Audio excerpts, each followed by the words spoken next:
Hi, I'm Mara Webster with In Creative Company, and thank you so much for tuning into one of our talks today. We are a year-round talk series bringing you the best creative voices across film, television, theater, and entertainment. And today we are so lucky to be joined by Carey Mulligan, currently starring in Promising Young Woman.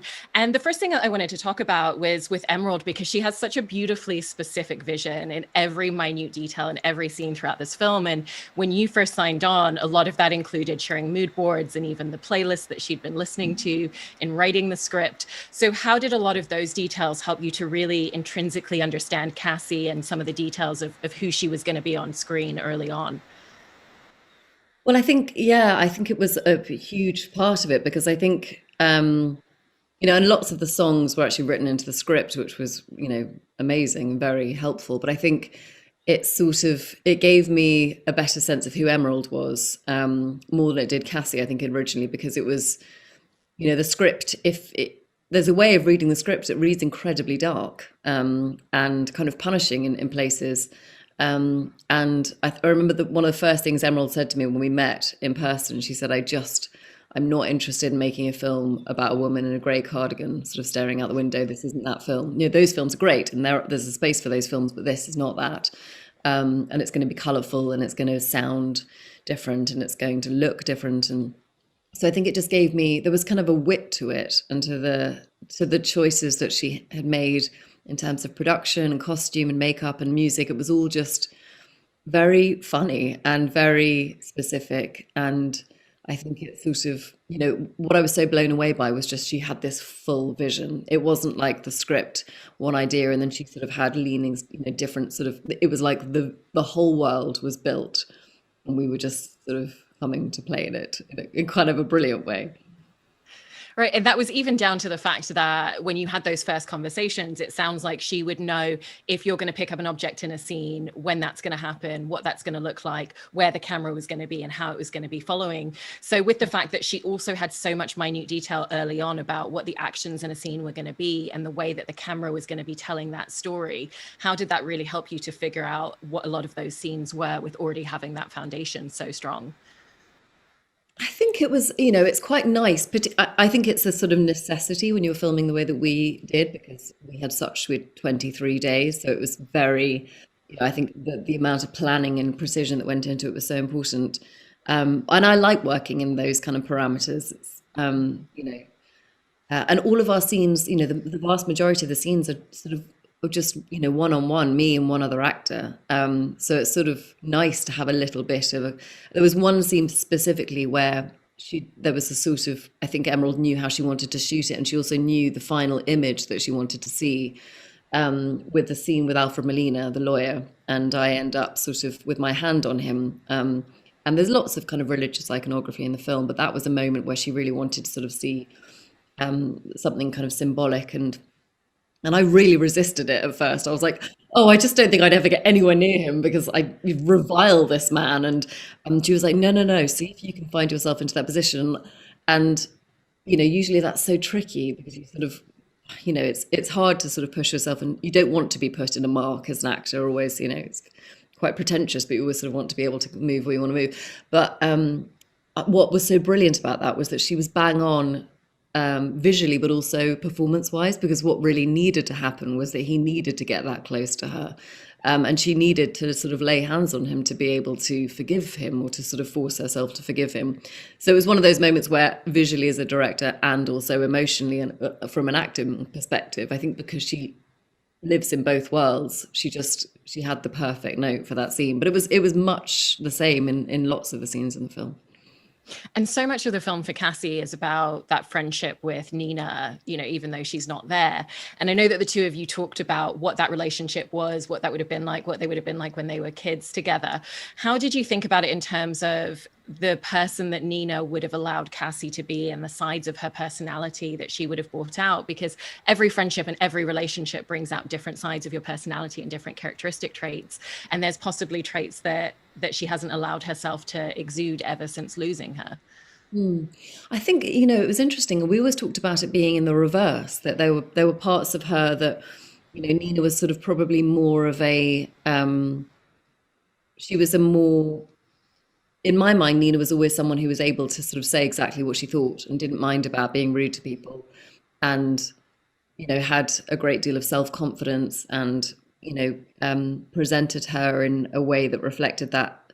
So in my mind, I sort of felt like in her death, Cassie was trying to sort of emulate her a little bit, and take, sort of borrow a little bit of her strength. Because I think Cassie was not very she was not very memorable. I think that's why she's not somebody who everyone goes, oh yeah, we were at college together, of course. Like, she was sort of not, she was very much in Nina's shadow. So I think she sort of might have borrowed a few things. And I also think she looked completely different when she was at college. So she didn't look anything like she does when you meet her in the film. Yeah.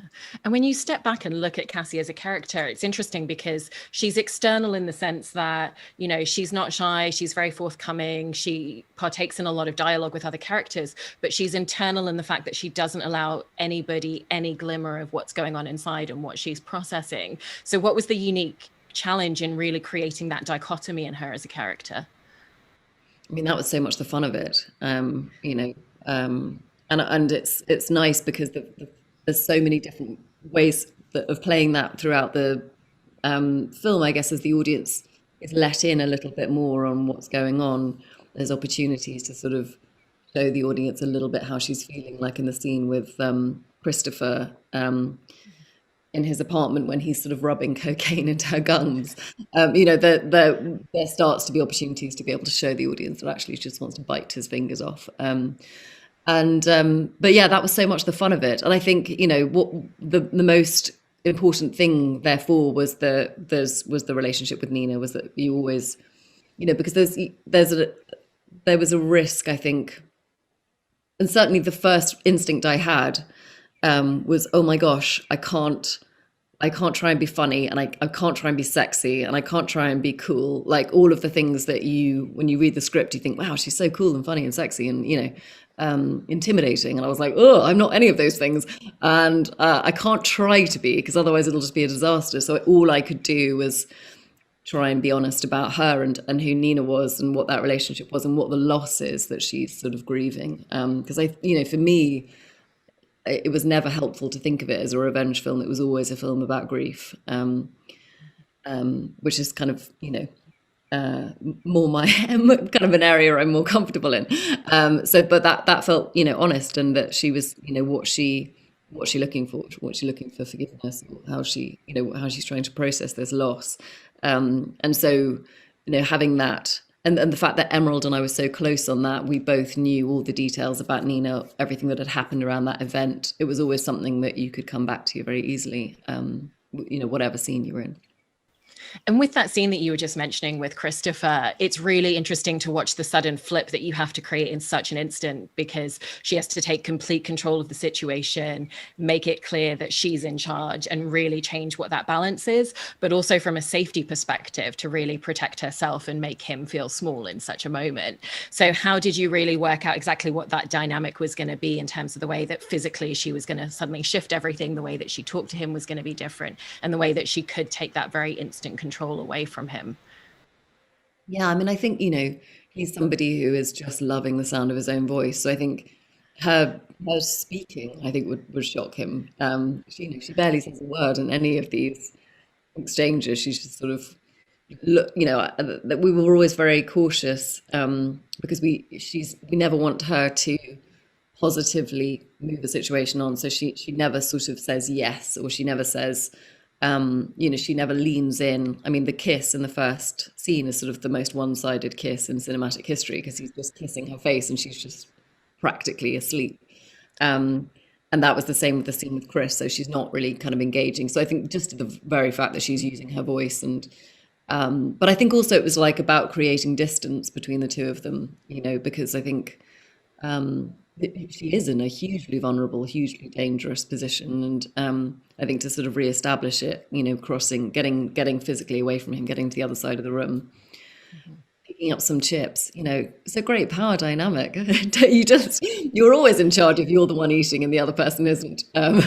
So yeah, I think there was a lot, but again, he's somebody he's droning on, and I think any interruption to that is shocking to him, because you can't believe he hasn't got, full attention.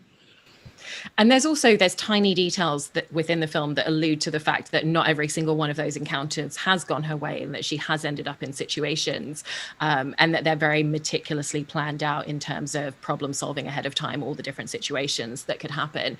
So how did that impact the way that you were approaching some of those scenes, from the psychological state that she's been in, from some of the situations that she's experienced through these moments? Yeah, I mean, we even shot a scene that didn't make the film. Actually, I think it was a scene that's in the film, but there's a cutaway to her wrist, and you can see like a nightclub stamp, and you can see a bruise, so you get an indication of a an episode that hasn't gone well. But I think it felt ultimately kind of it's obvious. The audience knows, as soon as you see the danger she's putting herself in, and you assume that they can't all be successful in the way that she would want them to be. But I think as the film goes, she starts the film very much in control. I think this is something she's been doing for a long time. She's good at it. I think most of the time it goes all right for her. And I think as the film progresses and as she gets pulled back into her past more, I think she loses the control, and the control is really what was keeping her safe. So as the film kind of progresses, I think she's less and less I mean, she's still very meticulous about how she does things, but I do think by the end of the film, the cause has become bigger than her. And, she certainly puts herself in a situation that I think she, has a strong suspicion she won't survive. And what were some of the conversations that you and Emerald had about the specificity of, okay, what type of drunk is she going to be? How drunk is she going to be? Where it's alluring enough to one of those guys to want to come over and help save her, but also that they don't feel like it's almost going to be not worth their time to drag her home, if that makes sense. Well, I mean, she's pretty much like catatonic. I mean, we didn't try and hold, I mean, we didn't hold back in terms of her, I was very kind of sweaty and had,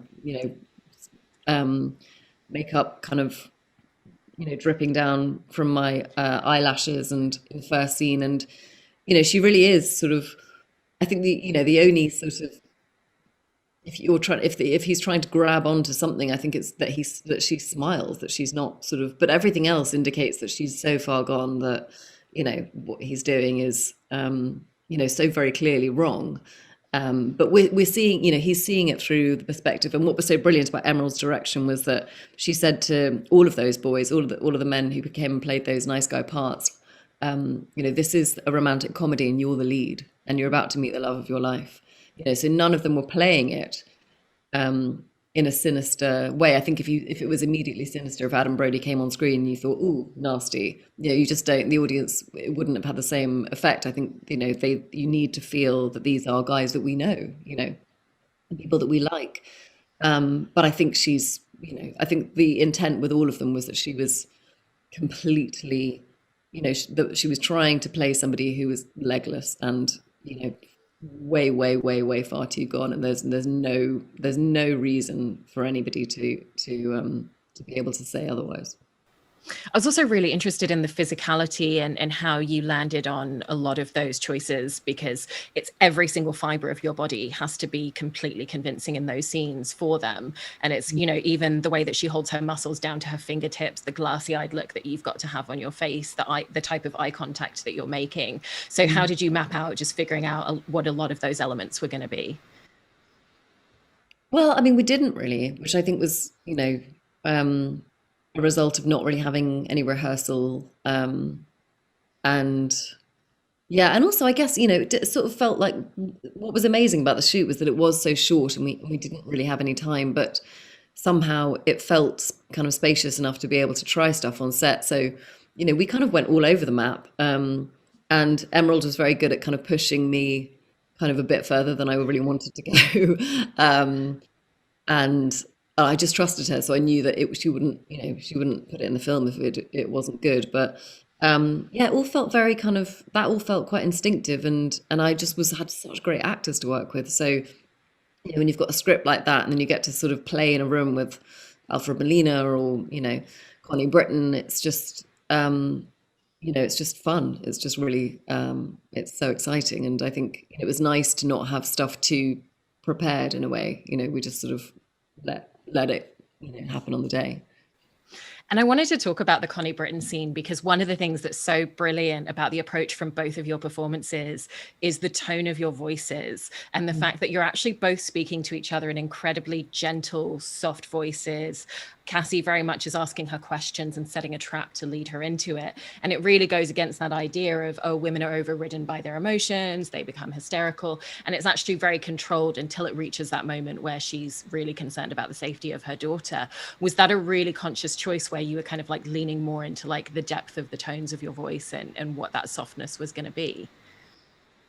Yeah, again, it wasn't sort of a decision. I think it just, we only had Connie for like we shot the scene with her daughter in the morning and then we had Connie in the afternoon. So we didn't have, and we had never met her until then.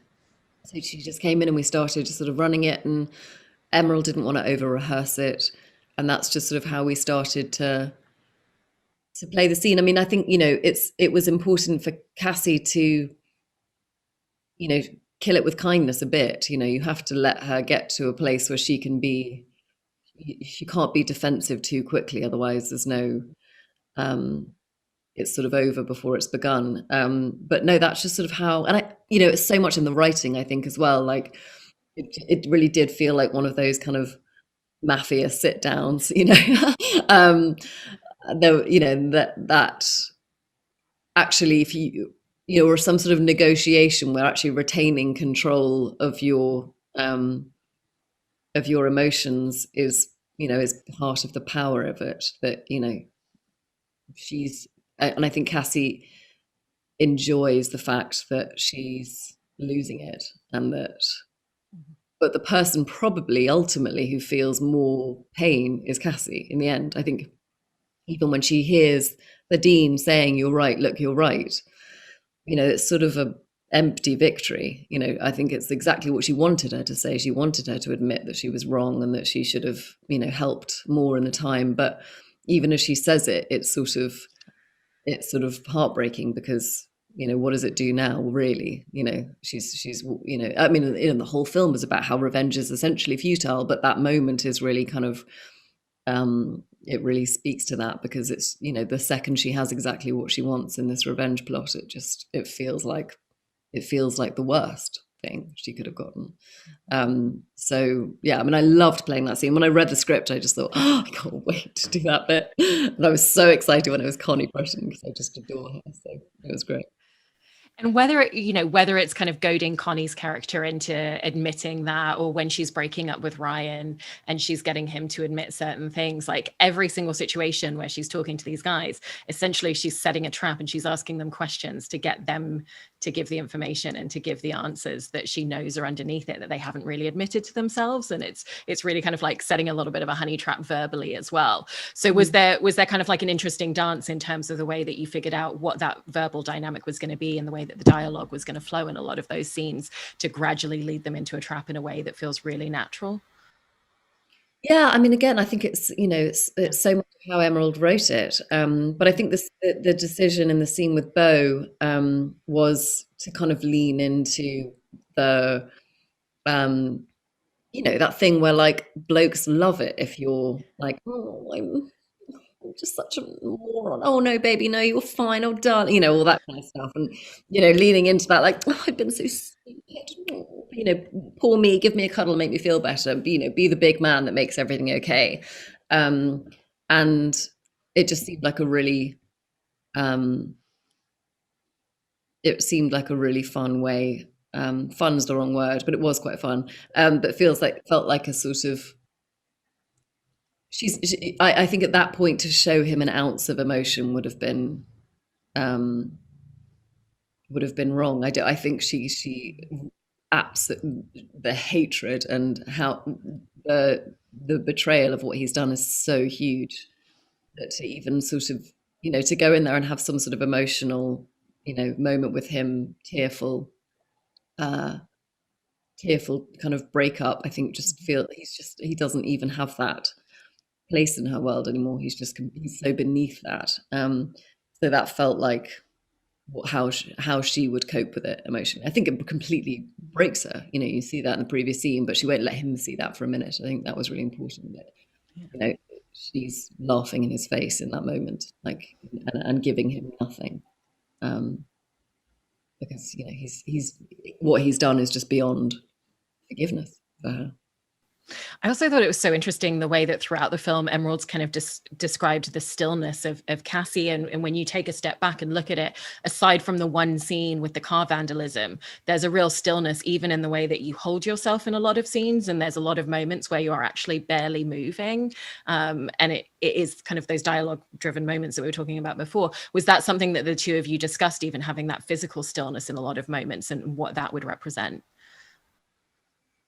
No, we didn't. I mean, physically, no, we didn't. But we talked about her sort of emotionally being stuck in a moment, that she'd not really, sort of part of her just shut down when Nina passed, and that she's been living sort of in that year for a long time. So I think, yeah, I mean, you see that reflected in her bedroom. She still lives in a sort of teenager's bedroom, um, in the choices that she's made not to get a job that would challenge her, and not to sort of have a real social circle or any friends. She just sort of wants to stay in exactly, that moment.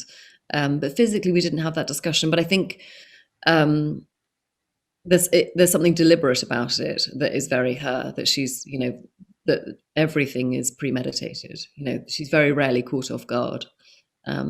Because she sort of has more information going in. I think it's rare for her to not be prepared for situations. But then when they do come, they're sort of, shattering. Like when Madison brings the phone, and then afterwards you see her walking. So there's motion when she sort of when she's not in control. And within that car vandalism scene as well, you kind of really allow a flicker of almost fear because she wasn't expecting to lose control because she's held on so tightly for so long. So how did you really think about what the emotional override of that situation and that scene and that moment was going to be for her? Yeah, I mean, I loved that because I think, what Emerald did so brilliantly with the script is you see the honest, you see the truthful version of what a revenge story is, and that is that kind of empty victory that you get exactly what you wanted, and it feels like death, it feels horrendous. And I think she walks away from the dean's office with a sort of momentary rush of adrenaline, and then is sitting in her car kind of appalled with herself, and unable to believe that she's just done that to someone, that she's just sort of and I think she's shocked at what she's capable of, and he just captures her in that moment, and I think she does completely lose control, and then again just feels horrified and also just afraid because what are you doing? And the police could come. You just smashed somebody's car up. This isn't. I think she's unrecognizable from the person that she used to be. So yeah, that was and Emerald actually that the Wagner that's playing was on the playlist and in the script from the beginning. And so right before we shot that, sort of Emerald ran in with her phone and she was like, here, and pressed the music and then just was like, now just go. And so I just like lay in the car with my head on the wheel for like a minute, and then they started shooting. And then I got to smash up a car, which was very fun, actually. The other moment where there's music that's really central that I wanted to talk about was the pharmacy scene, because I know that for you, that was a moment where at the beginning, you didn't necessarily buy that Cassie would let herself go in that way and really have that freedom and start dancing and singing in the aisles of a pharmacy in front of people that she doesn't know. But Emerald really kind of helped you to push into that space. And, that relationship as a whole just feels like it's the first time that she's allowed herself to take a single breath in such a long time.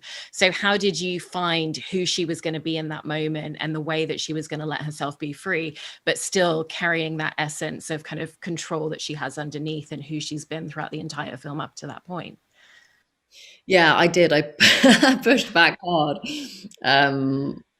Only on the day. I mean, beforehand, I was like, oh, it'll be fun. And Bo was sort of dreading it. And I was like, oh, come on, it'll be great. And then we got into the room and I was like, oh, this is horrifying. And I'd only known Bo. It was like the third day of filming or something. So we'd only known each other for 2 nights. And so I was like, oh, no. And then there was no real, we didn't rehearse or anything. We just, Emerald gave us the lyrics to learn the night before. And then we, because I think we only found out that we could use the song like the day before we shot it. even though it had been the script forever. And so she put us on opposite sides of the aisle and then was like, and go. And the first take, Bo really went for it. And I just sort of, as Cassie, but kind of as me, was like, oh, Ryan, you're so embarrassing. And we just kept on sort of brushing it off. And then I think it was on the third take where Emerald came over and she was like, what are you doing? I said, oh, I just think it's sort of not, I just don't think Cassie would do this. She was like, come on. People do insane things when they're in love. They're incredibly annoying and unrecognizable. They do things that everybody thinks is, incredibly embarrassing. And you've done them too. Don't tell me you haven't done them. And I was like, oh, I have been really embarrassing. And so then I just thought, yeah, this is what separates him. This is the reason he's managed to crack through, is that he is the person that, can bring her out in that moment and can like allow her to have proper, wholesome fun in a way that I just don't think she's, there's something kind of pure about it. And so then, it was sort of, but then I think she exudes kind of real confidence in that moment. And it's such a sign of, her kind of comfort level with him. But it's great because it's the sort of, you see what's possible. You see the life that could be hers, the easier path probably for her, but the one that ultimately she can't take. And then entering into spoiler territory, I wanted to talk about that final scene with Chris Lowell, because it's such an incredibly impressive scene when you look at what you've done with your performance there. And I know that you had stunt people kind of walking through some of the technicalities, and it was detailed down to, being able to take a breath like every certain amount of seconds, Emerald knowing, okay, 2.5 minutes is the amount of time that this needs to last for, and never letting the camera let up. So I was really, really interested in how you kind of working with the stunt team who walked you through it, having Emerald giving you those time calls throughout filming it, how you took a lot of those technical elements and then really thought about the physical experience that her body's going through, how it starts responding really differently as she starts to lose oxygen and becomes less physically capable of holding onto her muscles, and all at the same while really giving this performance that's character driven at the center of it all. Yeah, I mean, it was, it was always Emerald's intention to shoot it in one take, so it wasn't ever going to, I think they had stunt people there to sort of give us an idea of how to do it safely. But yeah, we shot all the scene up to it, prior to that, and we kind of cut as she walks around with the scalpel. And then we did that, so once we'd completed that, we did the stunt and as a sort of separate setup. And I think I didn't know entirely how. I think there's so much that happens in that scene beforehand that I don't know entirely how. She's very much caught in a vulnerable place. I think her head is swimming. I don't think she had that scene not happen and she'd just done something immediately. I think she, it wouldn't have gone wrong so quickly, but I think it's, inevitably would not have gone her way. And there's a reason why she never has a weapon on her, and it's because she knows that makes her ultimately a lot less safe. And the minute that a weapon is introduced in this film, you see that, the sad reality of what that means. And yeah, so it was a lot about, first of all, figuring it out to do it safely and how I should move and whatever, so that he could get a pillow over my face without actually suffocating me. And then we just, I guess just did 3 takes. And then on the third take, it sort of went wrong. We mistimed it, and he did have the pillow on my face. And because I'm British and desperate to please, I was like, oh, I think I'll be fine. I think I can get out of this. And then, so I sort of kept going and I had like I was meant to go like this or something if it was going wrong, but I didn't do it because I was like, I think I can turn this around. I don't want to fuck up the take because it's a massive reset and everyone will be annoyed.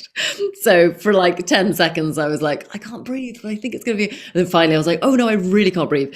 So I did this sort of thing, and then Chris took the pillow off and he was sort of freaked out and horrified because he had no idea and he was just carrying on as normal. And then I went outside and just completely lost it and couldn't stop crying, which was, I think surprised me because I didn't feel like it was sort of, I don't know, I wasn't expecting it. I think watching the stunt team do it before we did it was really, really upsetting, and the whole crew found that really upsetting. And then we went to go and do another take, and Emerald said, "Look, we've got it. We don't need to do this. Like, let's just walk away." So we did, but it wasn't massively thought out, really. I think it just felt very instinctive, the whole thing. And I think, it was a real physical struggle, which helped. Like Chris and I really did sort of fight as much as we could without really hurting each other. I think it's very hard to fake it, or I'm just not a good enough actor. Definitely not a good enough stunt actor to be able to do it. So it really was quite kind of physically. It was physically quite difficult. And I think there's something about her. She clearly went into the situation knowing that there was a great risk. Otherwise, she wouldn't have mapped out all of the things that she did, and the letter to the lawyer, and the necklace for Laverne's character. But it wasn't a suicide mission. She's not martyring herself. So I think she doesn't, she really does fight for her life. She doesn't want to die. And that was really important, that she doesn't give up. She is determined to survive, but she's just overpowered. And that's really something that you build throughout the entire film. She's always aware of the risk of everything that she's doing. She's always aware that things could go south and could go wrong, and puts every plan possible in place throughout the entire film. So how did you really, from the very first scene in the movie, make sure that you were always laying that foundational groundwork so that when she does go into that final scene, that, like you said, it doesn't feel like a suicide mission, but it feels like something where she's very realistically aware of what the outcome might end up being? I think it's very much Emerald's writing, but I think there's something so deliberate about the character and therefore the film, and I think that's what Emerald is so brilliant at, because she's always said, the film needed to be Cassie's world and Cassie's sort of in Cassie's way, and so there is something very, even to the the parts, part one, part two, and the way that there's a kind of, everything feels planned, everything feels very meticulous and deliberate. And once she does have her plan in mind, she kind of plays it out exactly as she planned to. I think it's just the results vary so much and differ and surprise her so much, but actually she is kind of methodical. And so I think it's very much in the way that the whole film is told, that this is a sort of very, very, very carefully and thoughtfully laid out plan. Well, it's such a phenomenal performance, and it really is one of those films where every single time I watch it, there's so many more details to pull out in everything that you and Emerald have put together. So congratulations on all of that, and thank you so much, Carey. Thank you. So nice to talk to you.